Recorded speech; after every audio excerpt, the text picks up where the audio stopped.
নমস্কার বন্ধুরা, সবাই কেমন আছো? আমি অর্পিতা আরও একটি নতুন ব্লগে তোমাদের সকলকে অনেক ভালোবাসা ও স্বাগত জানাই। আজ মঙ্গলবার, তো চলো মঙ্গলবার সকাল থেকে তোমাদের সাথে নিয়ে আমি আমার ব্লগটি শুরু করলাম। আই হোপ ব্লগটি তোমাদের ভালো লাগবে, আর যদি ভালো লেগে থাকে একটা লাইক একটা কমেন্ট অবশ্যই করে যেও। তো চলো সঙ্গে থাকো। দেখো, মঙ্গলবার কিন্তু খুব সকালে উঠেই ব্রাশ করার সময় থেকেই ভিডিও ক্লিপসগুলো একটু একটু করে রেডি করেছিলাম।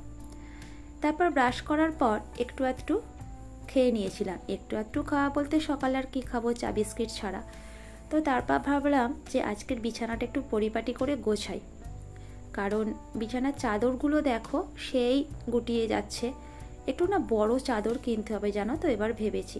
আর দেখো ওই যে গদিটাকে পুরো তুলে দিয়েছি একদম বক্স খাট থেকে।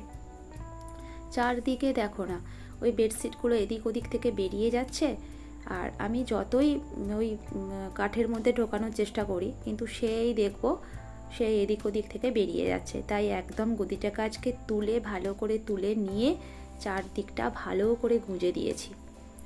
আর বিছানা একটু টান টান না হলে দেখতে ভালোও লাগে না, বলো? টান টান হলে বেশ দেখতে ভালো লাগে।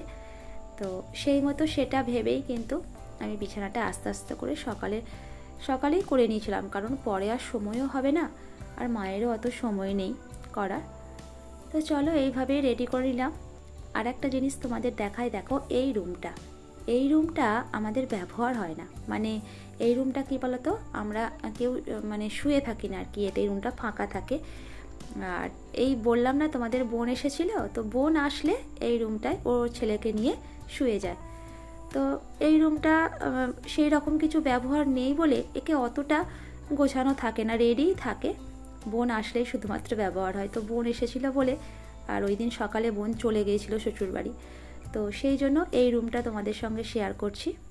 আর সেই আমার ঘরটা যখন বেডটা ঠিক করলাম, তখন এই রুমের বেডটাও ভাবলাম যে ঠিক করে নিই। আর অনেক দিন এই রুমটা কিছু মোছামুছিও থাকেনি, চারদিকে দেখছি একটু ঝুলো পড়ে গেছে, আর তোমার মাকড়সার জালও হয়ে গেছে। রুমটা ক্লিন করি তো হয়তো 7-8 দিন করা হয়নি। তো সেই মতো ভাবলাম যে যখন বিছানাটা ঠিক করছি একবারে ভালো করে চারদিকটা পরিষ্কার করে নিই। আর আমার মা এসে দেখো এখানে কি খোঁজাখুঁজি করছে, এখন আমার আর এই মুহূর্তে মনে নেই। তো চলো এইসব ঝাড়াঝুড়ি করছিলাম। আর ফ্যানেতেও দেখছি অনেক ধুলো জমে গেছে, তো একটুখানি একটা শুকনো কাপড় দিয়ে খাটের ওই মাথাগুলো এগুলো একটু মোছামুছি করে দিলাম। মানে পুরোটাই খাটটাট সমেত বলো বা জানলা টানলাগুলোও দেখছি একটু ধুলো পড়েছে। আর এই দেখো ফ্যানটা পরিষ্কার করে নিলাম। তো তারপর দেখি দেখো বাইরে কি প্রচণ্ড পরিমাণ বৃষ্টি। মানে সকালটা যদিও একটু কম ছিল, যত ঘড়ির কাঁটা ঘুরে যাচ্ছিল তত বৃষ্টি হচ্ছিল। তো তারপর দেখো মানে আমাকে তো স্কুল যেতে হবে, আর এই যে মাটির উনানে জানো তো রান্না হয়। মানে ভাতটা আমার মা প্রতিদিনের ভাতটা কিন্তু মাটির উনানে করে। আর দেখো চারদিকে ভিজে, উনানটাও ভিজে গেছে। এই যে আর বাঁশের অনেক জ্বালানি থাকে, তো তাই মা কি করেছে ওই জ্বালানিতে ওই বৃষ্টির মধ্যেই ভাত বসিয়ে দিয়েছে, কারণ নইলে টাইমের মধ্যে আমি আর ভাতটা খেতে পারবো না। দেখেছো কত দাউ দাউ করে আগুনটা জ্বলছে। আর এই দেখো আমি একটা করে পাশের কঞ্চি উনানের মধ্যে দিয়ে দিচ্ছিলাম। তো দেখো এই সব কিছু হলো, ভাতও মোটামুটি প্রায় রান্না হয়ে যাওয়ার কথা। আমি তো স্নান টানও করে নিয়েছিলাম, কারণ আকাশের অবস্থা যাই হোক স্নান করে নিতেই হবে। আর তারপর দেখো স্কুল যাওয়ার জন্য আমি একটা সালোয়ার পরেছিলাম হোয়াইট কালারের, কারণ এত বৃষ্টি হচ্ছে রেনকোট ছাড়া যাওয়া যাবে না। আর শাড়ি পরলে কি বলো তো, রেনকোট পরা অনেক অসুবিধে হয়। তাই এই 7-5 ভেবেই আমি সালোয়ার পরে গিয়েছিলাম। যদিও দেখো স্কুলেতে আমার সালোয়ার পরে যাওয়াটা আমার নিজের ঠিক পছন্দ নয়, কারণ যেখানে যেমন সেখানে সেই রকম তোমাকে ড্রেস চুজ করতে হয়। তো স্কুল মানে একটা প্রতিষ্ঠান, তো সেই জন্য দেখো আমার সালোয়ার পরে যাওয়াটা পছন্দ ছিল না, কিন্তু কিছু করারও নেই, এত পরিমাণ বৃষ্টি হচ্ছিল মানে আমাকে আজকে যেতেই হয়েছিল স্কুলে সালোয়ার পরে। তো চলো আমি আস্তে আস্তে দেখো স্কুলের জন্য রেডি হচ্ছিলাম। আর এদিকে দেখছি বৃষ্টি তখনও মানে থামেনি, অঝোর ঝড়ে বৃষ্টি পড়ছে। আর এত বৃষ্টির আওয়াজ, তোমাদের সঙ্গে আমি একটা ভিডিও ক্লিপ শেয়ার করেছি, দেখো কথাই শোনা যাচ্ছে না বাইরে থেকে বৃষ্টি। দেখো তো চলো শোনো। দেখো বন্ধুরা, ফাইনালি আমি কিন্তু রেডি হয়ে গেছি। আর আজকে স্কুলে দেখো সালোয়ার পরে যাব।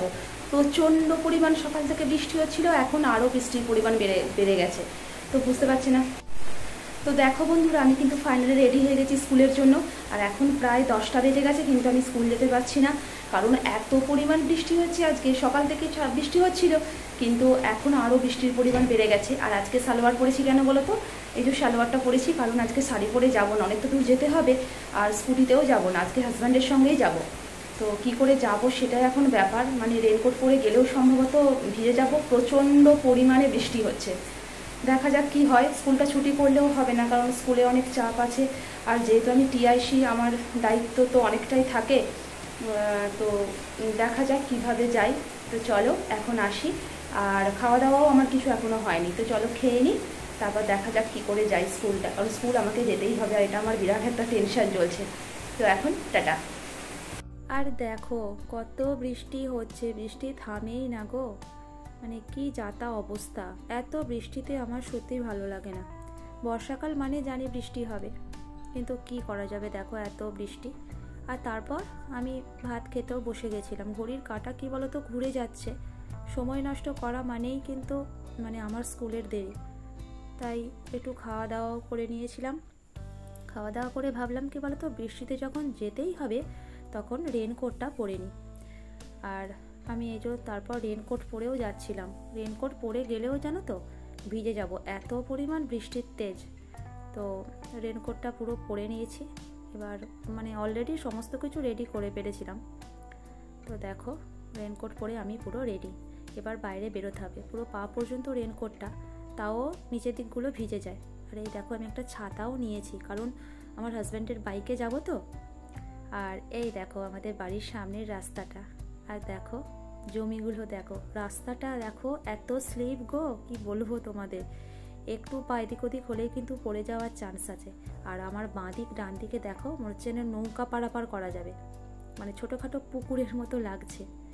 মানে এই বর্ষাকালের বৃষ্টিতে এই দুদিকটা পুরো সবসময় এরকম থাকে। আর আমি দেখো এই ছাতা নিয়ে বেরিয়েছি, আর আমার হাজব্যান্ডের সঙ্গে বাইকে যাব, ভাবছি ছাতাটা ধরেই একটু যাব। আর সেটা তোমাদের সঙ্গে শেয়ার করেছি। আর দেখো কেমন লাগছে রেনকোট পরে আমায়। আর দেখো আস্তে আস্তে আমি কিন্তু সেই বড় রাস্তার ওপরে চলে এসেছি। মানে আমার হাজব্যান্ডের দোকানে প্রথমে যাব, ও তো দোকানেই থাকে। তো তারপর এই দেখো আবার তোমাদের দেখাই, দেখেছো অবস্থা জমিগুলো, মনে হচ্ছে নৌকা পারাপার করে অনেক দূর এদিক ওদিক করা যাবে। চলো আস্তে আস্তে যাওয়া যাক। এই রাস্তাটা খুব ভালো, এই রাস্তা অনেক চওড়া রাস্তা, এতে কোনো স্লিপের কোনো ব্যাপার নেই। কিন্তু আমাদের ওই বাড়ির সামনের রাস্তাটা জানো তো খুব স্লিপ, খুব পা টিপে টিপে চলাফেরা করতে হয়। আমি যখন স্কুটি নিয়ে যাই তখন তো খুব আস্তে আস্তে যাই।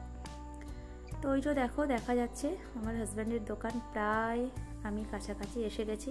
আর বৃষ্টির দিনে আমি সত্যি কথা বলতে আমার স্কুটিতে যেতে একদম ভালো লাগে না, বৃষ্টিতে আমাকে ভিজতেও ভালো লাগে না। আর যখনই বৃষ্টি হয় আমি আমার হাজব্যান্ডকে বলি একটু স্কুলে দিয়ে আসবে চলো, তবে ও অবশ্য কোনো দিন না করে না। তো চলো দেখো আমি বেরিয়েও পড়েছি, অনেকটা রাস্তা প্রায় হাজব্যান্ডের সঙ্গে এসেও গেছি।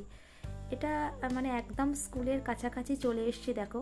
আর আমাদের স্কুলের রাস্তাটা দেখেছো, দুদিকে মাঠ, কোনো বাড়িঘর নেই। এটা প্রায় 1 কিলোমিটার পর্যন্ত কিন্তু এইরকম অবস্থা, মানে 1 কিলোমিটার কোনো বাড়িঘর নেই, দুদিকে মাঠ, এর মধ্যে দিয়েই আমরা কিন্তু যাতায়াত করি।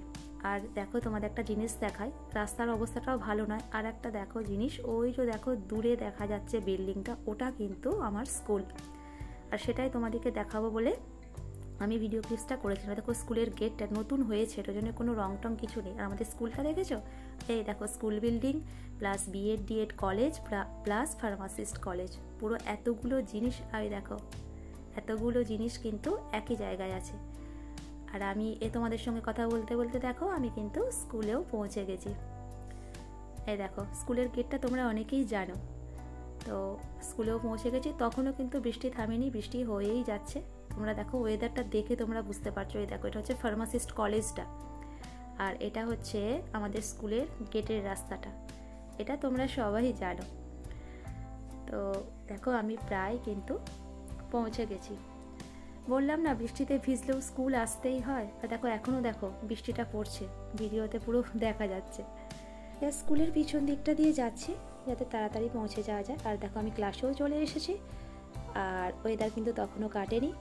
আর এই দেখো কি দারুণ লাগছে। তো চলো ভিডিওটা আজকে এখানেই শেষ করব। সবার কেমন লাগলো অবশ্যই কমেন্টে জানিও। সবাই ভালো থেকো, সুস্থ থেকো।